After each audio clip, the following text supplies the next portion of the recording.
Hello, friends. Welcome to another Cotopaxi conversation. I'm here today with Luis Flores, who is one of our board members and also an alumni of our school. And we're here to talk about a very important process right now that we're going through, which is setting our strategic direction for the future of our school. How you doing, Luis? I'm great. Thank you, Rob. Would you mind telling our community the kinds of steps that we're going through with the strategic direction of the school and the planning? Great. So let me start by thanking everybody for their participation. The board has had the opportunity to listen to our community throughout the last almost 8 months. Throughout the school year, we've talked individually to parents, to faculty, to staff, to students.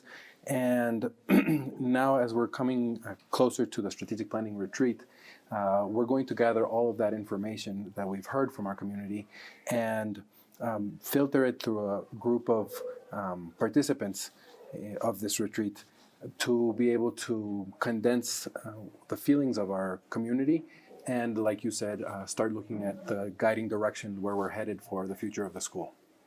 Now, we're looking at the school. Are we talking about for next year, or what is the timeline that you're really looking at? So I think we try to look at things in 3 different horizons. One is long-term. The school is just going through the 60-year anniversary, and we want to look long-term, but we also want to look in the medium and short-term. So this is really laying the groundwork for the future of Cotopaxi, helping us come out with strategic objectives to work throughout the next 3 to 5 years, which is really the groundwork for the future of our community as a whole, not only Academy Cotopaxi, but also Imagine and the One, whom all have been part of this process. What kind of timeline do we have for when we will have the strategic plan for us?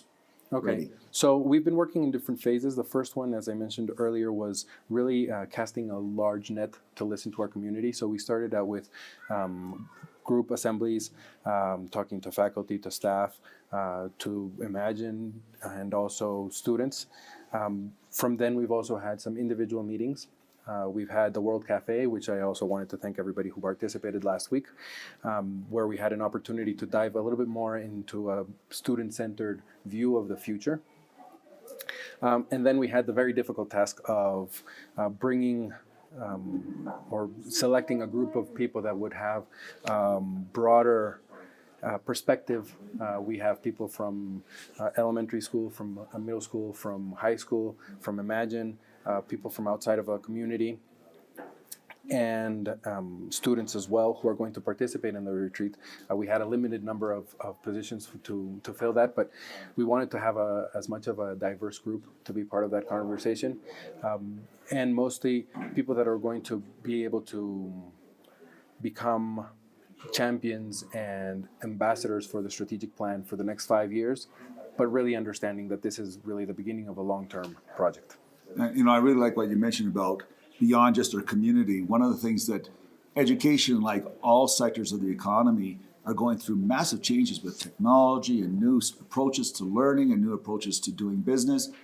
And so we really want to partner with not only other educators and our own parent community, but also with the broader community, because we're setting a path for the school and for the young people who study here to prepare them for a future that we're not really 100% sure what that future is going to entail. So we have to draw upon as many ideas and be as creative as possible. And I know that analyzing all the data that we've been receiving, there are a wonderful array of ideas and suggestions that are coming out of our community about how we can better place ourselves into that role as a 21st century institution.